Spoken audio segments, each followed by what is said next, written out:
You know, there's a lot to prepare for that big day of the interview too, David. You know, where am I going to go for this interview? Do I really know where I need to show up? We can't just assume that, let's say it's an organization that has multiple locations, that the interview is going to take place at the headquarters. We need to know exactly where we need to be going. And if we're not exactly sure about the location, it's always a safe bet to take a drive to the location and to be sure that there's no detour, any construction that we need to be worried about.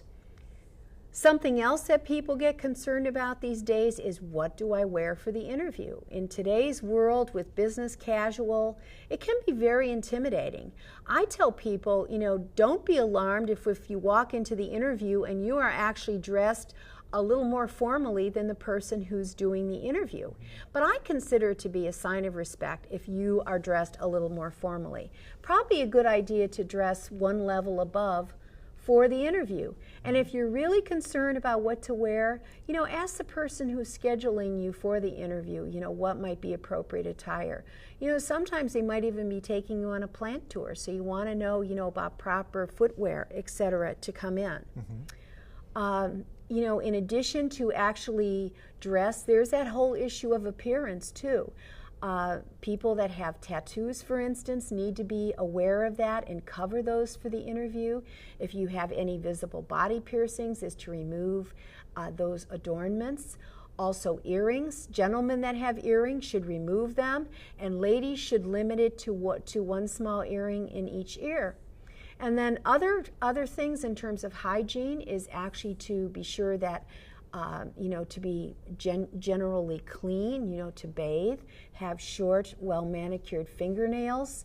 Ladies' fingernail polish should be a very light color, and not to have any kind of, you know, flashy designs on your fingernails either. Again, all of these things will help you send that professional message. Yeah, there's a lot of hygiene complaints that we hear about from employers, folks that pile on the cologne or the perfume, and you know, they smell them coming and they haven't even come up the steps to their office yet.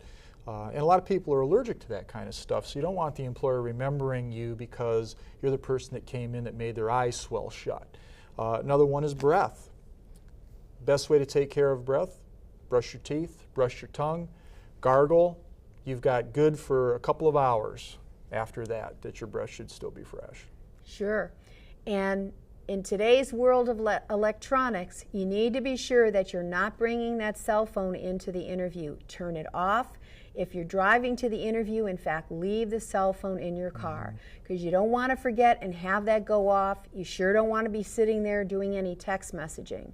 And, you know, sometimes people think, well, you know, I'll turn it off. I'll leave the cell phone on when I'm sitting in the lobby while I'm waiting to go in for the interview. But then if the phone rings, let's say, and, you know, it's say, a family member or a friend, and you get into some kind of an altercation, what kind of message does that send to the people there in the company, you know, the receptionist? So it's just a play safe, turn it off, leave it in your vehicle. Yeah, people have to realize that the interview starts when they first get on the property. When you're in the parking lot, you might be pulling in and you don't want to cut somebody off to get a good parking space. That person you just cut off could end up being the person that's going to interview you. It's not going to send a good message. We have 7 seconds to give that first impression, and that 7 seconds is going to carry on through most of the interview. So you want to make sure that first 7 seconds is going to be positive, that the employer is going to recognize that you've got a good attitude, a nice personality, and that you're going to be somebody that they're going to want to pick.